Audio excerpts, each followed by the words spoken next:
Horror is all around us.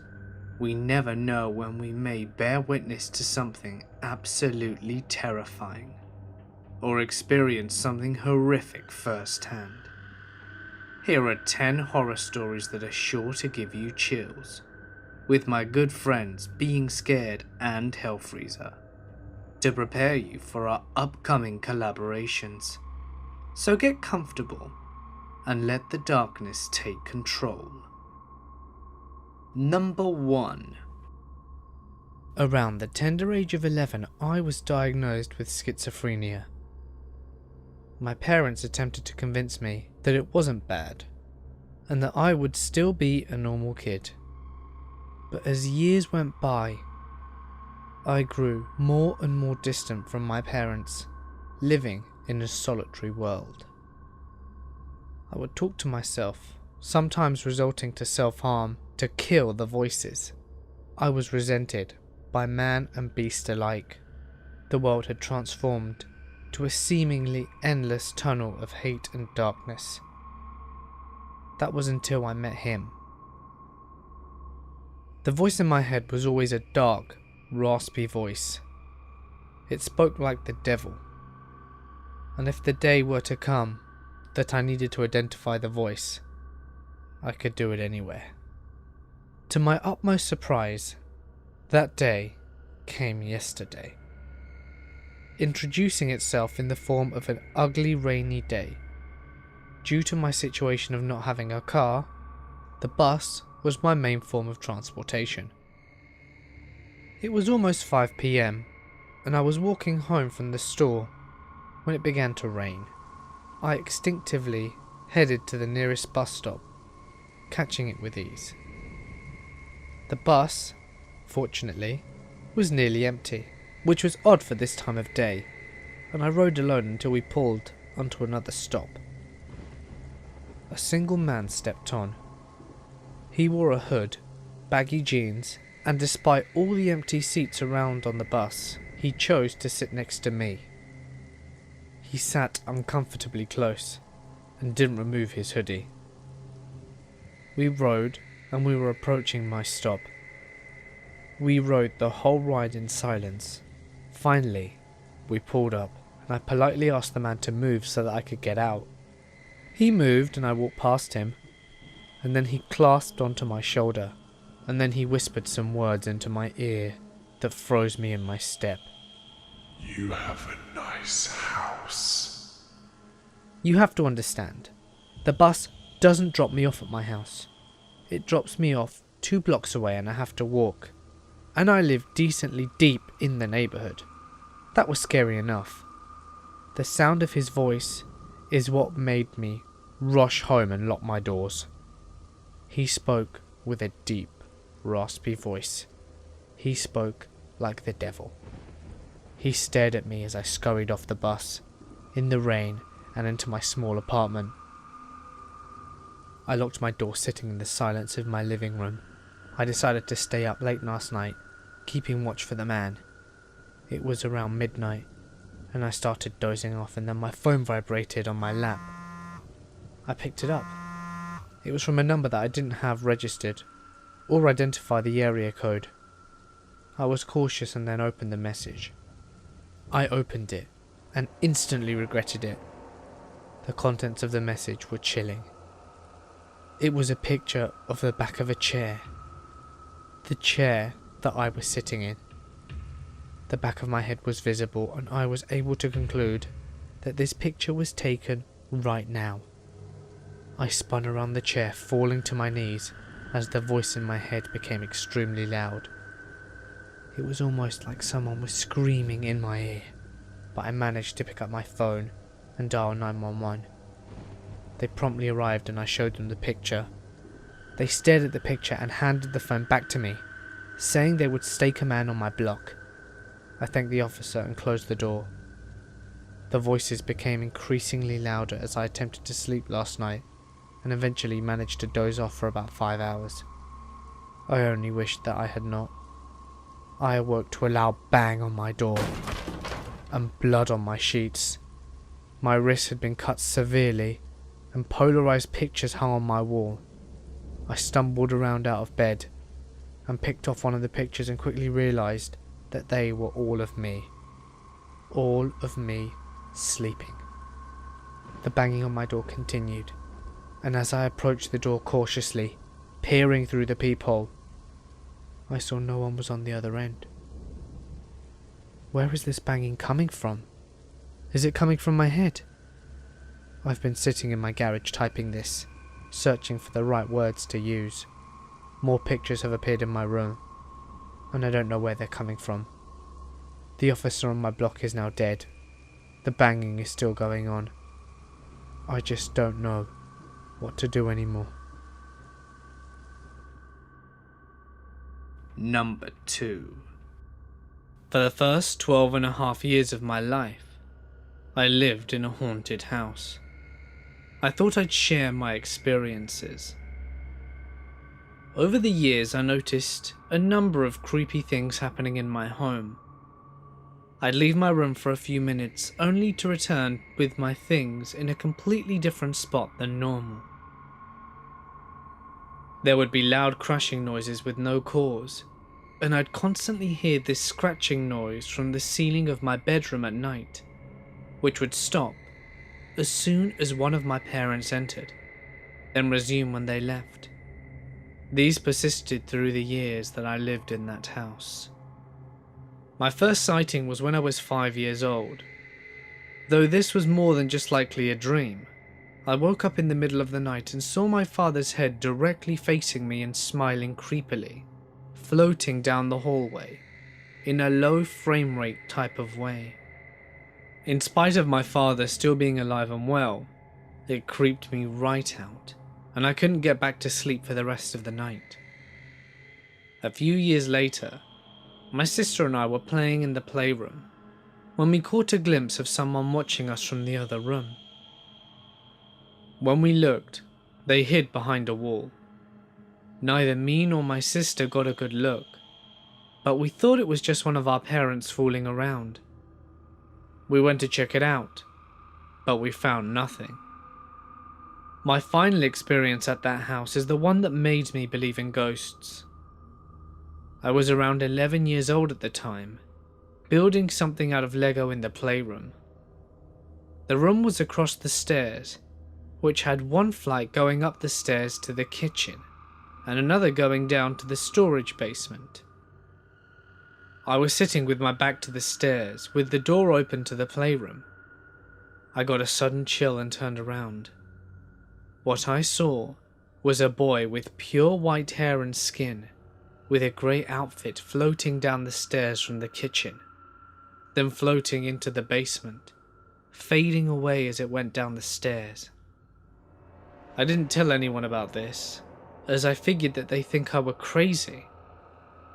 My family moved to our current home a couple of years later, and one day, we somehow got onto the topic of ghosts, and I decided to share that I had seen a ghost in our old house. It is at this point my sister pipes up and asks if it was a little boy, then goes on to describe the exact same spirit that I saw. For me, this confirmed that our old house was haunted. I had never told anyone about the ghost I saw. Number 3. I work night security at a mall. My first Christmas, being the new guy, I got stuck with the early morning shift. After staying awake all night, I had about 30 minutes left when the phone rings. I'm feeling pretty groggy, but the ringing clears my head. As I put the phone up to my head to answer it, I see a person standing in front of me about 60 feet down the hall. Now at this point, the mall had been empty since midnight the night before. There wasn't supposed to be anyone there but me. I answer the phone with the usual greeting out of habit, but all I'm really doing is watching this person walk slowly towards me. The person on the phone is from the alarm monitoring station. I had the alarm set the whole night, and they casually start to tell me that we have an alarm going off at our location. Normally, when an alarm goes off, it's a false alarm or a broken sensor, so the lady on the line isn't reacting with any kind of urgency. But when she starts to ask if I want her to dispatch the police, I tell her, I'm looking at the guy right now. After this, everything happened all at once. Immediately, the guy stops walking, and I realize that he didn't know I was there until just then. The lady on the phone says she is going to send the police and transfers me directly to a police dispatch operator. I stand up and yell at the top of my lungs, "Hey!" Maybe not the most eloquent thing I could have said, but I was tired, and that's when I realized that this guy was closer to the exit than I was. If he got there first, he could stop me from getting out. I don't have a gun, or a taser, or anything. If this guy had a weapon of any kind, he would have an advantage over me. My mind starts to race through the options I have when the guy does the last thing I was expecting and starts sprinting away from me, back the way he came. Policy for night security where I work says that we shouldn't pursue or confront an intruder. We're supposed to go somewhere safe so we can continue to provide access and information to responding police. But as this guy starts to turn the corner is when I realize that now I have an intruder in the mall, and I don't know where he is. That's when police dispatch gets back on the phone. I grab the only thing I can think to use as a weapon, the night security mag light. I start down the hall telling the police all the info I have and which door to go to so they can get in, holding the mag light like a club the whole time. By the time I get to the corner where I last saw the intruder, the cops are already at the door. I let them in and they take over like a SWAT team, guns out and angles covered. I figured they've got the guy cornered because there aren't any exits in that area of the mall. After a while, I get a call from my replacement to come open the door so they can get in. The police are still there searching, but not finding anything. No open doors, no broken windows, no loose gates, no intruder. I update the next guard on what happened and get out as soon as I can. I get home and try to get some sleep before I go to spend Christmas with my family. Instead, I spent the next few hours tossing and turning, thinking about people hiding in the dark corners of my room. When I got to my parents' house, I relaxed a little and caught a little nap. But then later that night, I had to go back to the mall for another night shift. Spent the whole night with all the lights on and the mag light at the ready. They never found the guy, or how he got in or out. Number 4. So here is some background info. I work for a utility company in Massachusetts, which requires me to go into people's homes quite frequently. I'm 22, and my partner in the field was another male aged 23. We got scheduled for a shut-off on a house due to lack of payment. The house was actually in a very wealthy town, so we figured it was a mistake and went to speak with the owner of the property. We drove for about 20 minutes until we reached this house. We both thought it was a mistake, as it was the size of a large shed.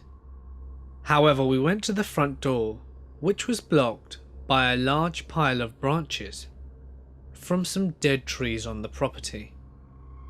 I knocked and waited for about 5 minutes, and as we were about to leave, an older man answered the door. We explained the situation about lack of payment, and he guided us to the basement door and said that we could find what we were looking for down there. I went down to do the shut-off, and my partner stayed upstairs in the kitchen, otherwise known as the small room with a mini fridge, toaster oven, and hole in the floor.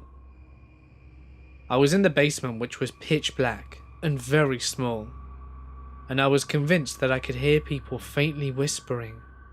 I looked around with my flashlight and saw nothing. After I heard these noises, I did my shut-off and hurried back upstairs. My partner was still in the kitchen room, and I asked him where the man had gone. He said he had to use the bathroom. We waited about 15 minutes in the kitchen before I knocked on the bathroom door. No answer.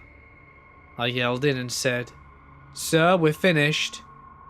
We're going to leave now and we need you to sign this form." No answer. We waited a bit longer before I tried the doorknob. It was unlocked, and I cracked the door and said, "Sorry, but I didn't think you could hear me from the hallway.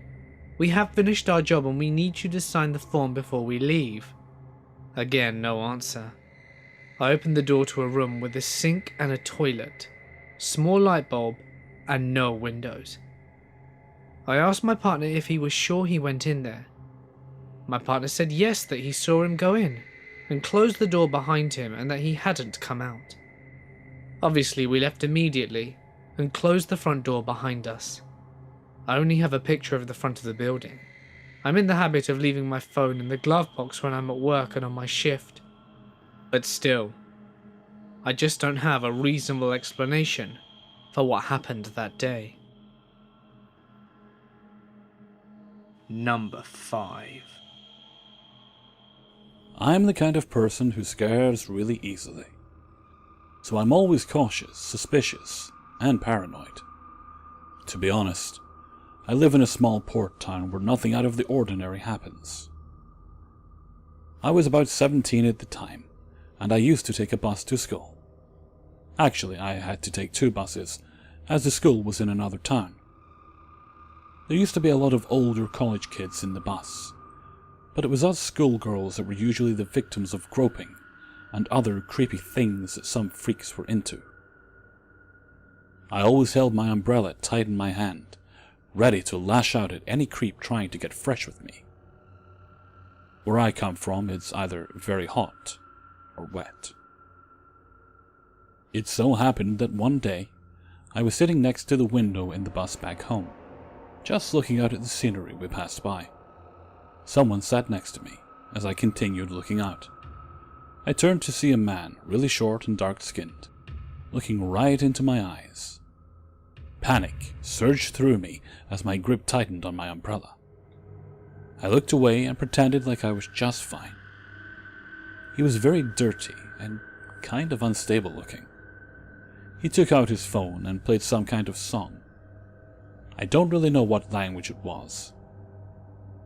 And the music in it was just some creepy piano playing. I had never heard that song before. He smiled and bobbed his head to the music, which was weird because it wasn't really the kind of music you bob your head to. My heart was racing. He occasionally looked at me and smiled. I was feeling dumb and feverish. Throughout the journey, the song kept playing. I was too scared to tell him it's disturbing. But I don't know why no one else did either. No sooner did the bus reach the stop where I got off than I rushed out of my seat. For a brief moment I thought I felt his hand on my behind. But that moment passed and I tore out of the bus. I started walking to the bus stop from where I took the second bus home, and felt someone following me. "Excuse me, can I talk to you?" I heard his voice from behind me. I kept walking. I slipped once and scraped my knee, but I got up and just kept walking. He continued following while repeating, "Excuse me." The second bus I take pulled up at the bus stop, and I ran to it. I got in and sat on the last seat. I looked out the glass, and there he was, staring at me. I didn't see him after that, and kind of forgot about the incident, until this thing happened. I moved to a hostel when I was in college. This is 3 years after the first incident.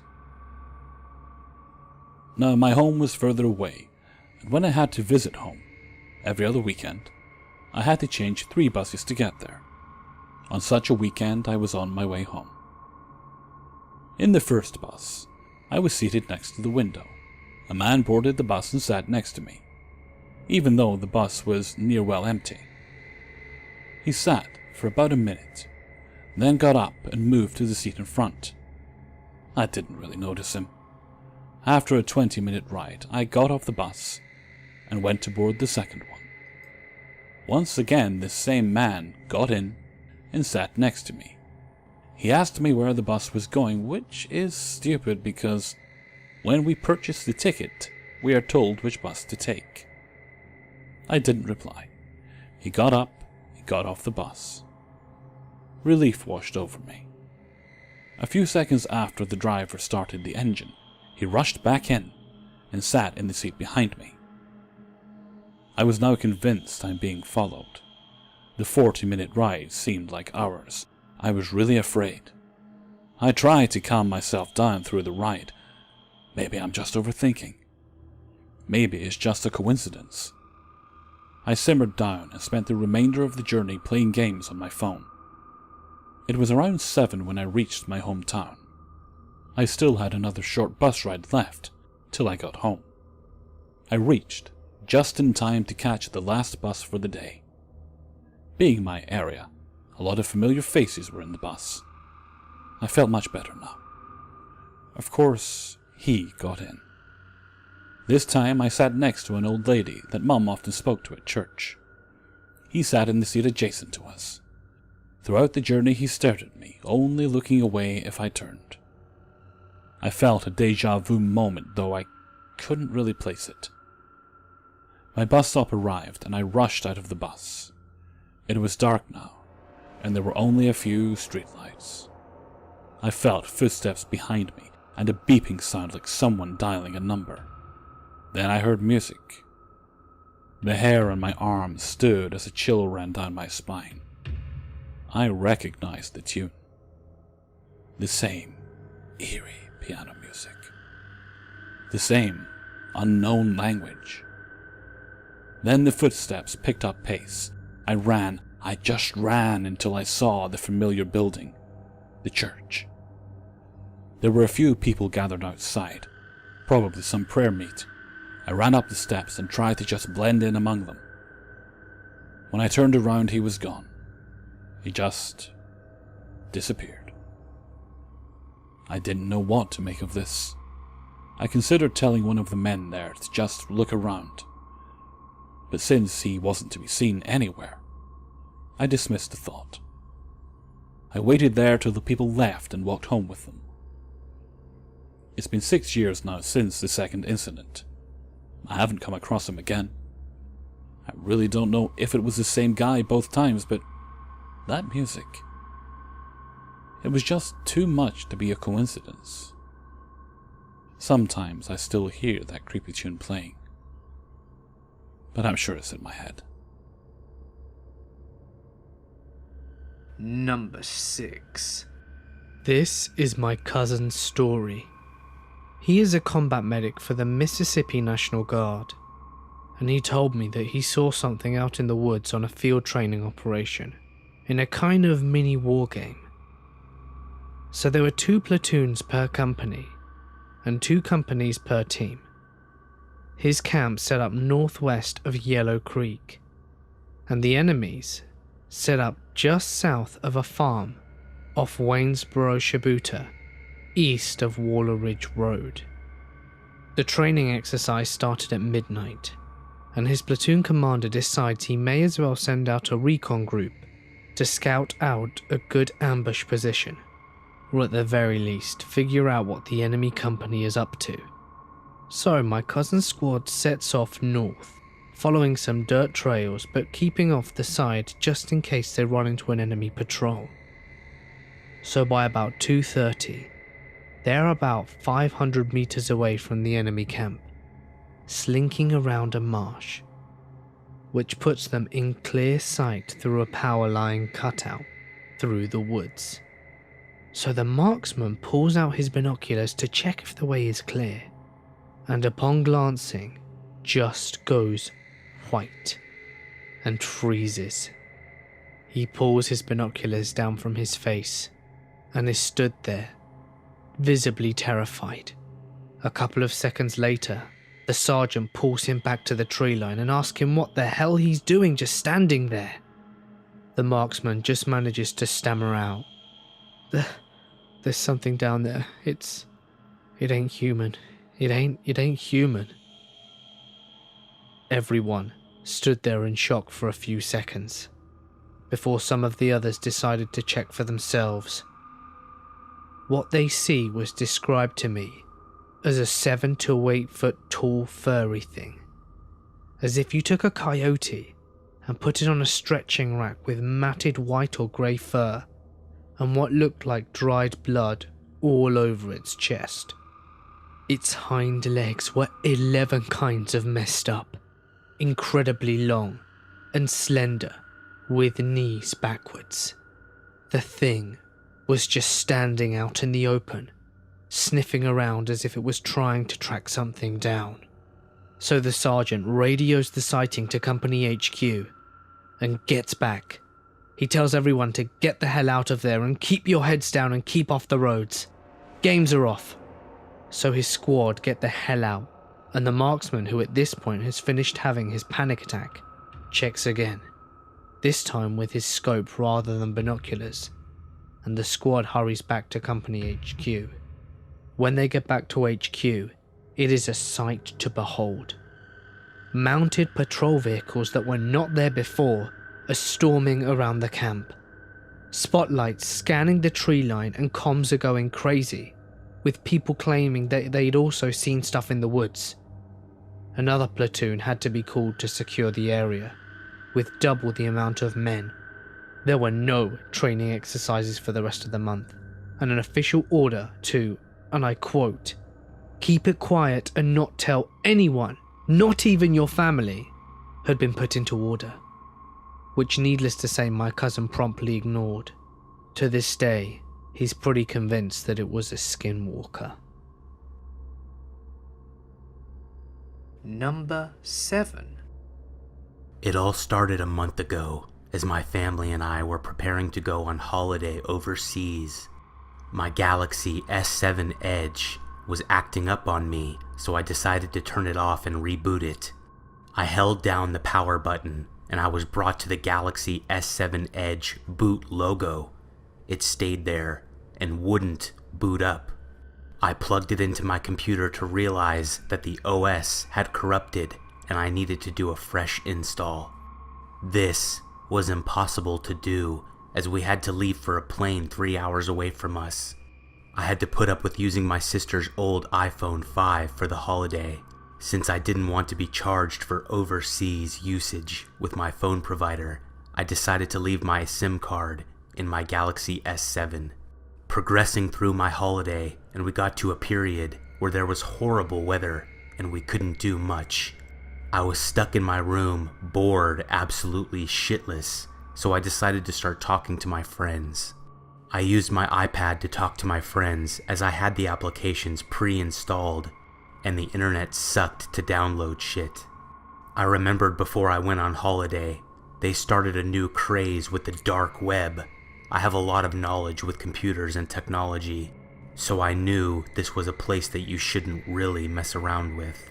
The group chat got onto the conversation of the dark web and started talking about all the things they have witnessed, and it didn't actually sound that bad, so I asked what they were searching it on. Plenty replied with the answer, TOR, and others came back with application on their iPhones called Onion Browser. I thought about it. This iPhone has been wiped so many times that there would be no information on it for my sister. What have I got to lose? The pressure got to me, and I bit the bullet. I went onto the App Store and downloaded it. I opened the browser up and headed over to the wiki to show me some sites that I could access. There were the basic sites, like black market type, guns, drugs, hitman services, and whatnot. I saw that there was another section to the wiki and clicked on it. The websites had minimal information about them, so you didn't really know what you were getting yourself into until you loaded the site up. I closed my eyes, scrolled down a bit, and clicked a random link. As I opened my eyes, I was looking at some website with numerous services on it. It seemed pretty clean, until all of a sudden, a chat window popped up on the bottom right-hand side of my screen. "Hi, and welcome new user. Thank you for coming." I replied, saying, "No problem." Thinking nothing of it, I saw another message. "We have a show about to start. Would you like to join?" At this point, I was oddly curious about this show that the user was talking about. I wonder what it could possibly be. I replied saying, "Yeah, why not?" I was then greeted with a bunch of terms and conditions. The one that stuck out was, if you leave before the show has ended, your IP will be blocked from the site and you will never be able to access the site again. Shit, they would have my IP? I was worried for a moment, but then thought, I'm at a hotel. What's the worst that could happen? I agreed to the terms and conditions and followed the instructions to the show. I was presented with a hidden part of their site with a blank live feed in the middle. It was counting down to the start of the show. As the counter got to 1 minute till the show begins, a chat box at the bottom appeared. I saw people entering messages in it. It was a chat for us to communicate while the show was happening. Nothing was really said, just a few hellos and how are yous. There wasn't any talk about what the show would feature. The timer got to 0 and the live feed started. A man with an anonymous mask greeted us all. Hello and welcome to the show. If you are new here, then thank you so much for joining us. If you are an existing user, welcome back and thanks for coming. We have something special in store for you today. The guy stepped away from the camera and a light turned on. A girl in a mask, strapped to a chair with only her bra and panties on. I got a bit worried and thought that she was going to be raped. I was wrong. Another chat window popped up with a user by the name of Scarecrow476. The host asked, Scarecrow, please inform us how you want this to go down. He replied, get an angle grinder and cut her stomach apart and then slit her throat. I couldn't believe what I just read. My heart dropped into my stomach. There is no way they are about to kill this girl. I was frantic and had no idea what to do. I watched with my eyes watering. The man switched on the angle grinder and started cutting her up. I felt like throwing up. How did I just watch an innocent girl get killed? I typed in the chat, you guys are fucking mental. I hope you get killed in the worst ways imagined. I'm calling the police. This was where I made the worst mistake ever. I was immediately redirected to a blank screen with a chat box. The user was by the name of Site Owner. I knew I fucked up big time. He wrote, you go to the police and you and your whole family will be killed. I replied with, I won't, just please let me go. I turned the application off and immediately uninstalled the application. I was scared for my life. I had no idea what to do. I returned home to find that everything in life seemed to be normal. I wiped the phone and listed it online for sale. A guy bought it for his daughter as a gift. He was a nice guy who was about to go on vacation for the weekend to the city. He thanked me ever so kindly, and he left. I was so relieved. I don't ever have to see that phone again and remember the horrible things I saw and encountered on my holiday away. A week had passed, and there was a breaking news segment on the TV that interrupted the show I was watching. A family had been brutally murdered. They were visiting the city for the weekend. They had been uncontactable for the whole week, and their immediate family were worried and called the police. The police found them dead in the hotel, brutally chopped up. They had no idea who had done it and wanted witnesses for people with information to step forward. It hit me like a freight train. They got the IMEI for the phone, and once they logged into a form of social media and knew who they were, someone hunted them down and murdered them. I felt absolutely horrible. How did I not think of that? I wanted to somehow help the police, but to explain why I was on the dark web and what had occurred would have been hard to do. To this day, I have extremely poor sleep and nightmares of the poor man and his daughter being killed. I will never forgive myself for the stupid mistake I made.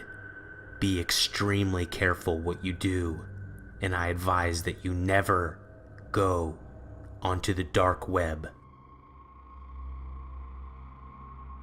Number 8. My girlfriend and I hike a lot. We also camp, fish, and kayak. So being in a new area or environment is not usually a challenge or foreboding to me or her. I live in the countryside, and so did she at the time. So we get up and decide to go to a fairly well-known park to hike for the day, but ultimately decide to venture to a new spot. It's rainy and overcast all day, so we bring our rain gear and get to it.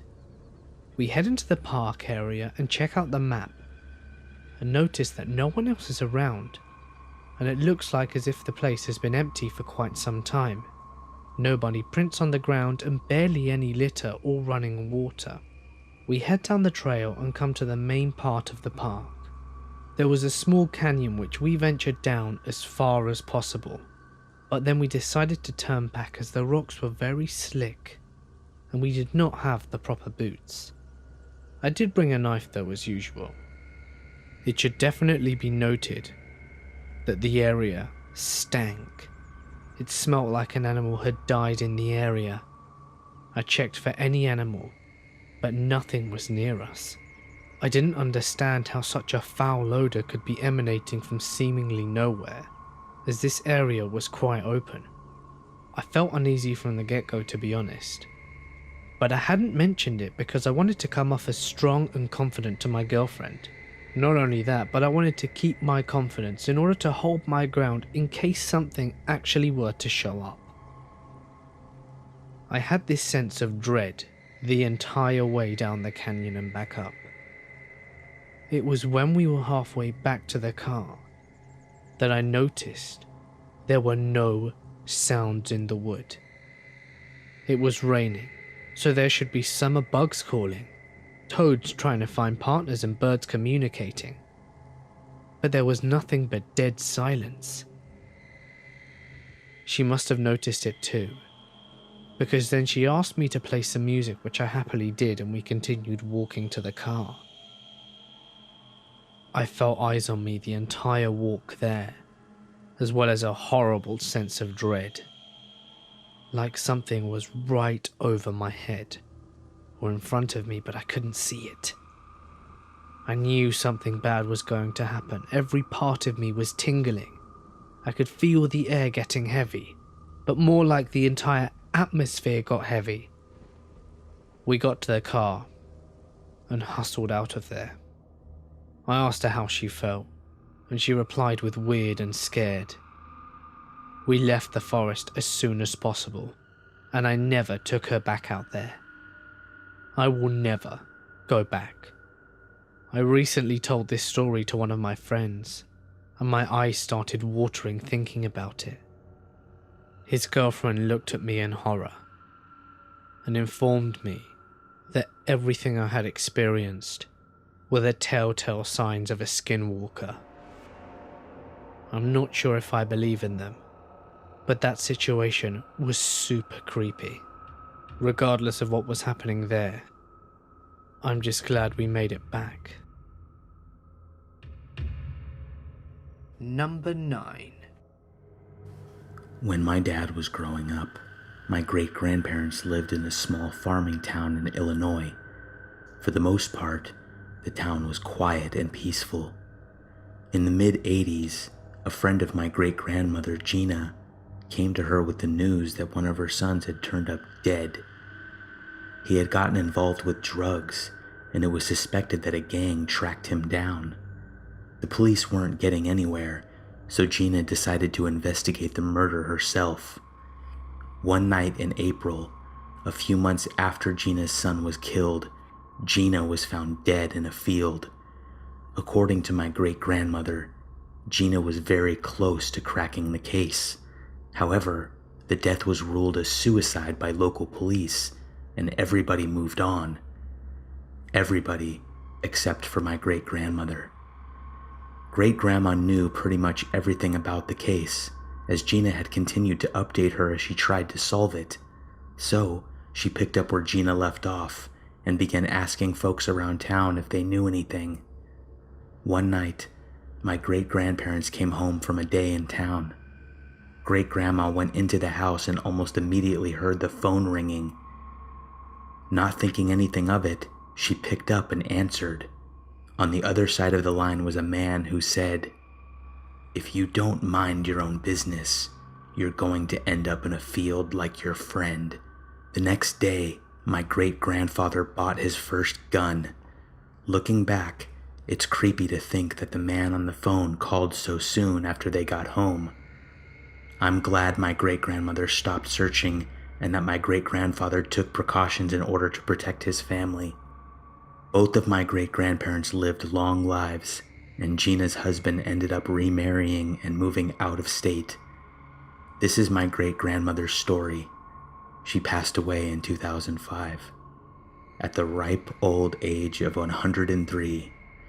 This story is family folklore, but unlike most family folklores, which have been exaggerated with time, this one is 100% true. Number 10. The only pictures I've seen of my grandparents are 2 black and white photos of them in my den. My mother always spoke very highly of her parents, and I'll see her tear up now and then when she speaks of them. When I was in 2nd grade, I had a dream about them. They were introducing themselves to me and giving me a tour of their house and boat, which is something my mother never showed or mentioned to me. My mother never showed me their house because it was sold, and she also never mentioned about a boat. They made me a huge dinner and invited all of my aunts and uncles, but in the dream, they were children instead of adults, and my grandma even showed me her famous sauce she made every Sunday, which is something that my mother never told me about. It was all very happy and upbeat, and at the end of the dream, my grandma pulled out my speech notebook. I had to use a speech notebook because I had a speech tutor to get rid of my lisp at the time. She began to write in it, and then she closed the book and turned it to me and said, "I have to go now. I love you." And I just woke up like that, and it was daytime. I ran to my parents' room and told them my dream. I explained how the house had looked, and my mum began to tear up. She said her childhood house was just like that. As I was explaining it, she showed me some pictures that matched the house in my dream. She also explained her father's love for his boat, and how every Sunday, her mother would invite all the cousins over for dinner, and she would make her special sauce. She was now crying pretty bad, as all the details in my dream were very accurate. I then remembered the notebook and ran downstairs to get it, and there it was, on the very last page written out, "I love you always, Grandma," with a little picture of a boat drawn underneath it. I couldn't believe my eyes. I ran to show my mother, and her jaw dropped. She began sobbing now, saying that it was without a doubt her mother's handwriting. I'll never forget this experience, and I truly believe that it was my grandparents' way of meeting and connecting with me. Hey guys, it's Mort here, and thank you so much for listening. So many of you enjoyed my previous compilation that I just had to make you guys another one. I hope you all enjoyed. If you liked the video, please remember to smash that like button, as well as comment to let me know if you guys want me to do more of these in future. Remember that if you've had a creepy or paranormal experience that you wish to share, feel free to send it to my email, which you can find in the description. You can also follow me on Twitter and Instagram at The Mortis Media for some secret stuff you won't find anywhere else. Lots of you guys missed yesterday's video, and trust me, it's a really good story, and it's the perfect thing to watch next. So, why don't you click the link on screen now to check it out? I'm sure you'll enjoy it. But anyway guys, for now I'm going to sign off. Stay awesome, and I'll see you in the next one.